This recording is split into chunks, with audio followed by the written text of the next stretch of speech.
Hello बच्चों। आज हम आप लोगों को आपकी जो हिंदी की बुक है बसंत भाग 1 उसका लेसन नंबर 7 साथी हाथ बढ़ाना, ये एक गीत है जो इसके लेखक है साहिर लुधियानवी। इस लेसन का जितने भी पाठ्यपुस्तक के प्रश्न अभ्यास दिए गए उन सभी के आंसर को आज हम लोग जानेंगे।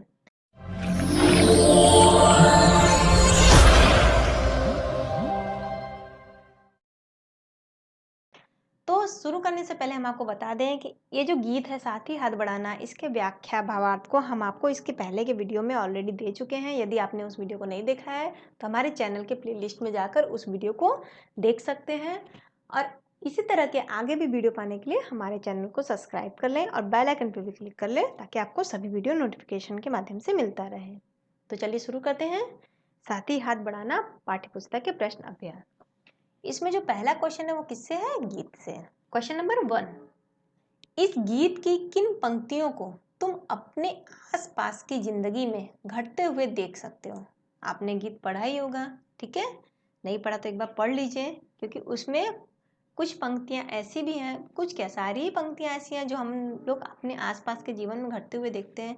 लेकिन इसमें पूछा जा रहा है कि कौन सी पंक्ति तुम्हारे अपने जीवन के, मतलब आपके अपने जीवन के आसपास की जिंदगी में आप घटते हुए उसे देख सकते हो। तो इस गीत में के माध्यम से नीचे लिखी पंक्तियों को हम अपने आसपास की जिंदगी में घटते हुए देख सकते हैं। जो हम देखते हैं, मैंने उसी पंक्ति को उठाया है। जैसे साथी हाथ बढ़ाना, एक अकेला थक जाएगा, मिलकर बोझ उठाना, साथी हाथ बढ़ाना। हम मेहनत वालों ने जब भी मिलकर कदम बढ़ाया, सागर ने रास्ता छोड़ा, पर्वत ने शीश झुकाया। फौलादी है सीने अपनी, फौलादी है बाहें, हम तो चाहें तो चट्टानों में पैदा कर दे राहें, साथी हाथ बढ़ाना।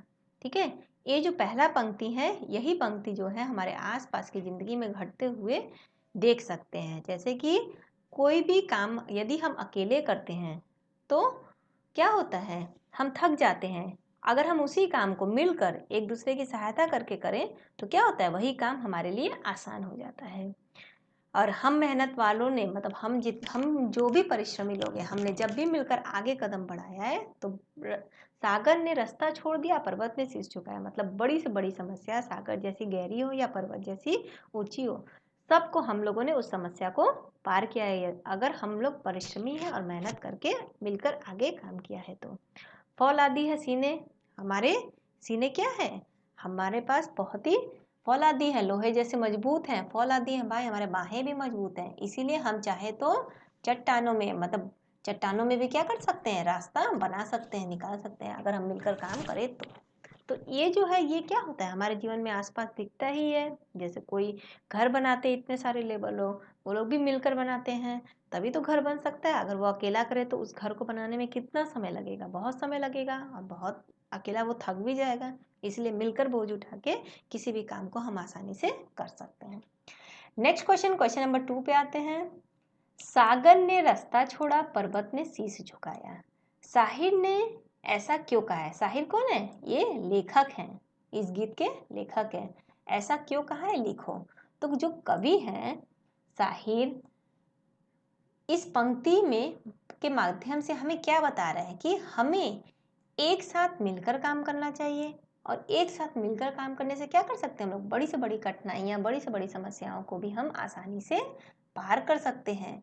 और एकता और एहसास में क्या होता है, बहुत बल होता है, जिसके बल पर हम लोग पर्वत और सागर को भी पार कर सकते हैं। देखो ये दिया ना, सागर ने रास्ता छोड़ा, पर्वत ने शीश झुकाया। इसका मतलब क्या है, अगर हम मिलकर काम करें तो हम बड़ी से बड़ी समस्या को भी पार कर सकते हैं। और क्यों? क्योंकि एकता और साहस में बहुत बल होता है, जिसके बल पर हम पर्वत और सागर को भी पार कर सकते हैं। इसका मतलब यही बता रहे हैं कि सागर ने रास्ता छोड़ा, पर्वत ने शीश झुकाया।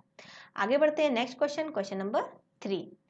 गीत में सीने और बाहों को फौलादी क्यों कहा गया है? अभी मैंने पढ़ा था, ठीक है, पंक्ति में, कि फौलादी है बाहें, यहाँ की था ना, फौलादी है सीने अपने, फौलादी है बाहें। तो सीने और बाहें को फौलादी क्यों कहा गया है? क्योंकि गीत में सीने और बाहों को फौलादी इसलिए कहा गया है क्योंकि किसी भी काम को करने के लिए हमारे इरादे कैसे होना चाहिए, मजबूत होना चाहिए, फौलादी होना चाहिए, लोहे की तरह एकदम मजबूत होना चाहिए। और हमारा सीना किसी भी काम को करने के लिए मजबूत इच्छा शक्ति को दर्शाता है। ठीक है, किसी भी काम को करने के लिए हमारा सीना किसको दर्शाता है? मजबूत इच्छा शक्ति को। हमारे बाजुओं में अपार शक्ति, ताकत और बल होता है। हमारे बाजुओं में, भुजाओं में क्या होती है? बहुत सारी शक्ति होती है, ताकत होता है, बल होता है। और हमारी बाहें फौलादी हैं, इसमें असीम कार्य करने की क्षमता है, इसीलिए इन्हें फौलादी कहा गया है। तो इन सब का गुण के बारे में बताया कि हमारे सीना, हमारे बाजू, हमारे बाहें, इन सब क्या है? सब के सब शक्ति, ताकत, बल, ठीक है, इच्छा शक्ति को दर्शाता है, जिसके कारण इनको फौलादी कहा गया है। आगे बढ़ते हैं गीत से आगे। गीत से आगे से जो पहला प्रश्न है वो क्या है? अपने आसपास तुम किसे साथी मानते हो और क्यों? इससे मिलते जुलते कुछ और शब्द खोजकर लिखो। तो हम अपने आसपास किसे अपना साथी मानते हैं? हम अपने आसपास अपने माता पिता, अपने भाई बहन, अपने मित्र जो होते हैं, फ्रेंड्स होते हैं, सहपाठी, साथ में पढ़ने वाले क्लासमेट, टीचर, शिक्षक, पड़ोसी, जो नेबर होते हैं, उन सभी को हम लोग क्या मानते हैं? सभी को साथी मानते हैं। क्यों? क्योंकि ये सभी लोग हमारी किसी न किसी रूप में सहायता करते हैं। ठीक है, माता पिता भी सहायता करते हैं हमारी, भाई बहन भी हमारा, मतलब हर एक जो होता है वो किसी न किसी रूप में हमारा हेल्प करते हैं, इसीलिए इन सबको क्या मानते हैं? हम लोग साथी मानते हैं। और साथी से मिलते जुलते कुछ शब्द और भी है साथी, जैसे सहायक हो, सखा हो, मतलब फ्रेंड, संगी हो, ये भी फ्रेंड है, सहचर, फ्रेंड, शुभचिंतक, मित्र, मीत, मतलब सब साथी, कोई मतलब दोस्त से ही मिलते जुलते शब्द हैं। आगे बढ़ते हैं नेक्स्ट क्वेश्चन नंबर 2। अपना दुख भी एक है साथी, अपना सुख भी एक। अब कह रहा है कि कक्षा मतलब क्लास, मोहल्ले, आपका जो एरिया होता है, गांव या शहर, विलेज या सिटी के किस किस तरह के साथियों के बीच तुम्हें इस वाक्य की सच्चाई महसूस होती है और कैसे? मतलब कौन से साथियों से ये जो वाक्य है कि अपना दुख भी एक है साथी, अपना सुख भी एक, तुम्हारा दुख भी मेरा दुख है और अब तुम्हारा सुख भी मेरा सुख है, इससे किस किस तरह के साथियों के बीच पूछ रहे हैं कि तुम्हें इस वाक्य की सच्चाई महसूस होती है, अगर होती है तो कैसे? तो कुछ बातों के संबंध में हम अपने साथियों से ऐसे जुड़े होते हैं कि हमारी सोच और सुख दुख की अनुभूति एक होती है। ठीक है, यहाँ पे कहा जा रहा है कि कुछ बात ऐसी भी होती है जो हम अपने फ्रेंड से मतलब बहुत जुड़े होते हैं, ठीक है, जिसमें सुख भी होता है और दुख भी होता है, उसका एक फीलिंग्स, एक अनुभूति होता है। उदाहरण के लिए अगर हम एग्जाम्पल लेके आपको बताएं, जैसे कि जब हमारे आसपास या मोहल्ले में पानी बिजली की कमी हो जाती है या ट्रैफिक जैसी समस्या का सामना करना होता है, तो हमें क्या लगता है कि हम सबका दुख क्या है? एक ही है, क्योंकि अगर पानी की कमी होगी तो एक पूरे एरिया में ही हो जाता है लगभग कमी, या एक बिल्डिंग में कई लोग रह रहे हैं तो अगर बिल्डिंग में टंकी में पानी नहीं है तो एक कमरा में जो रह रहे हैं समस्या है, तो बाकी सारे कमरे में भी उस बिल्डिंग में रहने वालों की समस्या होगा। तो इस तरह जो आपका समस्या वो हमारा समस्या, आपका दुख हमारा दुख, ठीक है, आपका सुख हमारा सुख। वह दूसरी ओर कक्षा में, ठीक है, अच्छे अंक प्राप्त करना, विद्यालय के लिए पदक जीतना या बड़े होकर कुछ बनने की चाह रखना, ये सब से हमें पता चलता है कि हमारा सुख भी एक है। मतलब यहाँ पे एग्जाम्पल देके मोहल्ला का दुख को बताया है कि ये जो दुख है पानी का, पानी बिजली की कमी हो जाना, ट्रैफिक जैसी समस्याओं का सामना करना, ये दुख है। वहीं हर एक स्टूडेंट का इच्छा क्या होता है कि हम अच्छे मार्क्स पाएंगे, हम स्कूल के लिए एक अच्छा सा मेडल लेकर आएंगे, बड़े होकर कुछ बनेंगे अच्छा सा। तो लगभग सभी बच्चों का, सभी स्टूडेंट का यही चाह रहता है। तो इन सब से क्या पता चलता है कि हमारा सुख भी क्या है? एक ही है। नेक्स्ट आगे बढ़ते हैं क्वेश्चन नंबर 3। इस गीत को तुम किस माहौल में गुनगुना सकते हो? अब बोल रहे हैं कि ये जो गीत है इसको कौन से कंडीशन में हम उसको गा सकते हैं? तो इस गीत को हम मेहनत मजदूरी करते समय, या स्वतंत्रता दिवस, या गणतंत्र दिवस, या किसी संगठन की स्थापना के अवसर पर, या खेल खेलते खिलाड़ी में जोश लाने के लिए, इन सब गीतों को हम गा सकते हैं। कौन से गीत को? साथी हाथ बढ़ाना। वैसे तो यह गीत कभी भी किसी भी परिस्थिति में गुनगुनाया जा सकता है, पर विशेषकर जब सहयोग, किसी की सहायता करनी हो या किसी के संगठन शक्ति को बतानी हो, तब यह गीत ज़्यादा महत्वपूर्ण हो सकता है, मतलब ज़्यादा महत्व रखता है। आगे बढ़ते हैं नेक्स्ट क्वेश्चन नंबर 4। एक अकेला थक जाएगा मिलकर बोझ उठाना। फिर ये लाइन आया है कि एक अकेला क्या करेगा? थक जाएगा मिलकर बोझ उठाना। तुम अपने घर में इस बात का ध्यान कैसे रख सकते हो? ठीक है, तो पहले का आंसर क्या होगा कि अपने घर के जो छोटे छोटे कामों में माता पिता का हाथ बटाकर हम ध्यान रख सकते हैं। ठीक है, एक अकेला थक जाए, जैसे माता पिता काम करते हैं, वो भी अकेले करते करते थक जाएंगे, तो अगर हम उनकी सहायता कर देंगे, ठीक है, उनके काम में हाथ बटा देंगे, ये सब हम लोग इन सब चीज़ों से हाथ बटाकर उनका ध्यान रख सकते हैं। तो तुम अपने घर में इस बात का ध्यान कैसे रखोगे? एक अकेला थक जाएगा तो मम्मी की मदद करके या पिताजी की मदद करके हम उनका ध्यान रख सकते हैं। पापा के काम और माँ के काम क्या क्या हैं? तो पापा और माँ दोनों ही बहुत काम करते हैं। जहाँ एक और पापा कार्यालय जाते हैं तो दूसरी ओर माँ क्या करती है? घर के सभी कामों को करती है और कई छोटे बड़े कामों की जिम्मेदारी अपने ऊपर भी लेती है। तो पापा के काम और माँ के काम क्या क्या हैं ये मैंने आपको बता दिया। नेक्स्ट है, क्या वे एक दूसरे का हाथ बटाते हैं? मतलब क्या मम्मी पापा एक दूसरे का हाथ बटाते हैं? तो हाँ, दोनों ही एक दूसरे का सभी कामों में हाथ बटाते हैं। आगे बढ़ते हैं नेक्स्ट क्वेश्चन नंबर 5। यदि तुमने नया दौर फिल्म देखी है, ये गाना मतलब नया दौर जो मूवी है इसमें भी ये गाना को गाया गया है, इस गीत को गाया गया है, तो बताओ कि यह गीत फिल्म में कहानी के किस मोड़ पर आता है? यदि तुमने फिल्म नहीं देखी है तो फिल्म देखो और बताओ। तो जो नया दौर फिल्म है, ये जब कच्ची सड़क को पक्का करने के लिए सब मिलजुल कर क्या करते हैं? काम करते हैं। सड़क क्या है? कच्ची है, मिट्टी की है, अब उसको पक्का किया जा रहा है और सब मिलजुल कर क्या कर रहे हैं? काम कर रहे हैं। तभी ये गीत सब मिलकर गाते हैं और यह गीत उनके काम करने में क्या करता है? उनकी सहायता करता है, उनमें उत्साह पैदा करता है, उनमें जोश पैदा करता है। नेक्स्ट है कहावतों की दुनिया। अकेला चना भार नहीं फोड़ सकता, एक और एक मिलकर 11 हो गए। ये दोनों क्या हो गया? कहावत हो गया कि अकेला चना भार नहीं फोड़ सकता और एक मिलकर क्या होते हैं? 11 होते हैं। ऊपर लिखी कहावतों का अर्थ गीत की किन पंक्तियों से मिलता जुलता है? ये जो है ना, ये जो कहावत है कि अकेला चना भार नहीं फोड़ सकता, एक और एक मिलकर 11 बनते हैं, तो ऊपर लिखी जो पंक्ति है ये गीत पूछ रहा है कि किन पंक्तियों से मिलता जुलता है। तो यहाँ पे दिया हुआ है क का आंसर, एक अकेला थक जाएगा मिलकर बोझ उठाना, इससे मिलता जुलता है।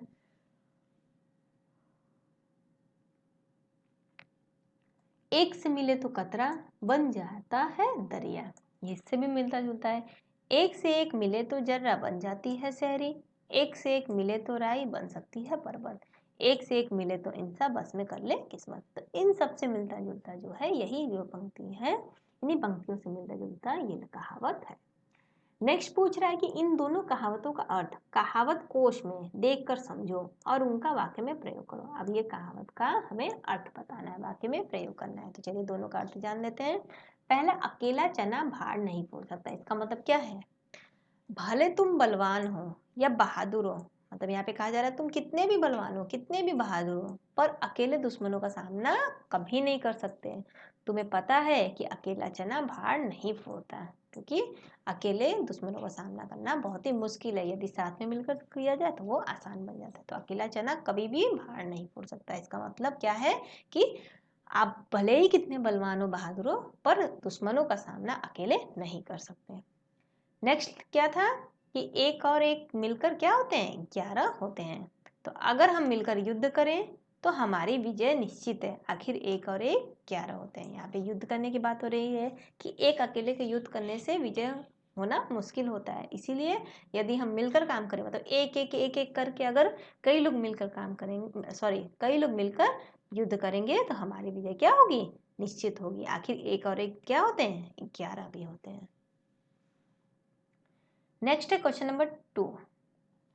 नीचे हाथ से संबंधित कुछ मुहावरे दिए गए। हाथ से संबंधित जैसे हाथ को हाथ न सूझना, हाथ साफ करना, हाथ पैर फूलना, हाथों हाथ लेना, हाथ लगाना। तो हाथ से संबंधित कुछ मुहावरे दिए गए। अब इनके अर्थ को समझो और प्रत्येक मुहावरों का वाक्य बना, इनका अर्थ समझ के उनको वाक्य में बनाना है। तो चलिए, पहला क्या था? हाथ को हाथ न सूझना। तो हाथ को हाथ कब नहीं सूझता है? इसका सेंटेंस बनाएंगे। दिसंबर जनवरी में बहुत अधिक क्या होता है? कोहरा होता है और उस समय तो हाथ को हाथ भी नहीं सूझता है। ठीक है, हाथ को हाथ भी मतलब जब बहुत कोहरा होता है तो हमें कुछ भी दिखाई नहीं देता, मतलब अपने हाथ को ही अगर हम देखना चाहें तो वो भी नहीं दिखता है। इसका हाथ को हाथ ना सूझने का मतलब क्या है कि सामने ही अगर हम हैं और इतना ज़्यादा कोहरा हो, इतना धुंधलापन हो जिससे हमें कुछ भी दिखाई ना दे। दूसरा क्या है? हाथ साफ करना।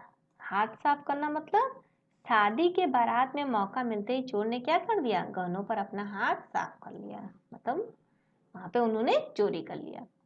नेक्स्ट है हाथ पैर फूलना। चिड़िया घर में शेर को देखकर मेरे क्या हो गए, हाथ पैर फूल गए, मतलब मैं डर गया। हाथों हाथ लेना, हाथों हाथ लेना मतलब ताजी सब्जी देखते ही बाजार में सबने उसे हाथों हाथ खरीद लिया, मतलब तुरंत खरीद लेना, तुरंत वहां से चीजों को ले लेना, मतलब ताजी सब्जी देखते ही लोगों ने क्या किया, बाजार में हाथों हाथ सब्जी को खरीद लिया। पांचवा हाथ लगाना, हाथ लगाना मतलब छूना या किसी चीज का मिल जाना, जैसे आज तो 2000 का नोट हाथ लग गया, वो मुझे मिल गया। ये हो गया सभी मुहावरों, मुहावरों का क्या अर्थ के साथ वाक्य में वाक्य बन गया, वाक्य प्रयोग। नेक्स्ट है भाषा की बात।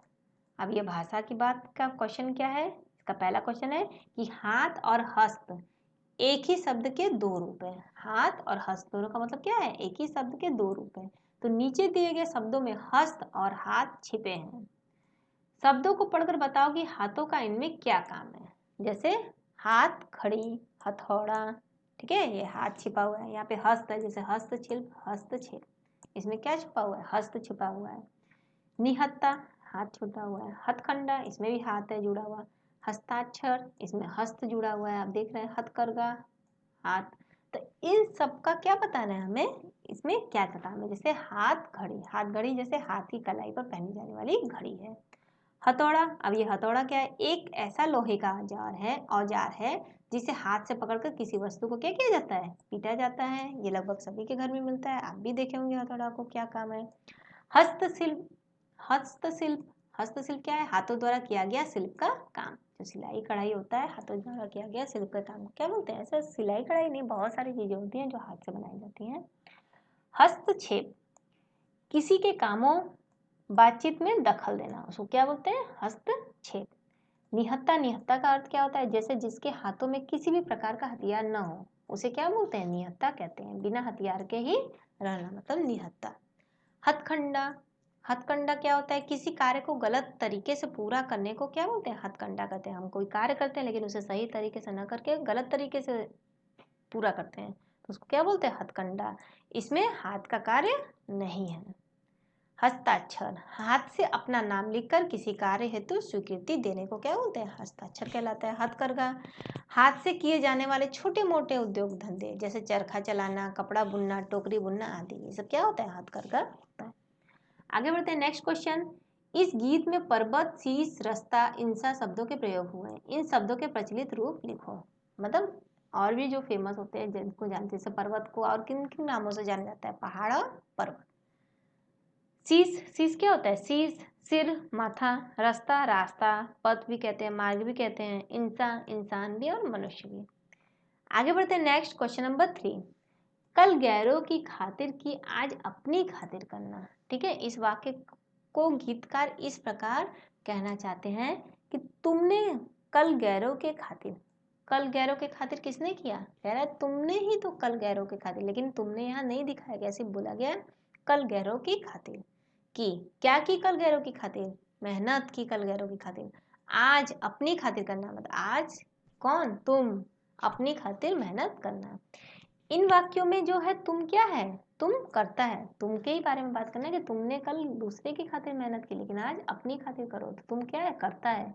जो गीत की पंक्ति में छंद बनाए रखने के लिए हटा दिया गया है।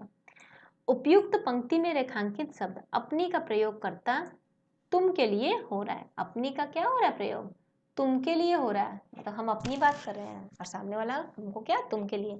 इसलिए यह क्या है, सर्वनाम है। ऐसे सर्वनाम जो अपने आप के बारे में बताएं निजवाचक सर्वनाम कहलाते हैं। अब ये सब सर्वनाम है, लेकिन ये सर्वनाम किसके बारे में, हमें अपने खुद के बारे में बताया जा रहा है। निज मतलब अपने ही बारे में बताया जा रहा है, तो उसको क्या बोलते हैं, निजवाचक सर्वनाम।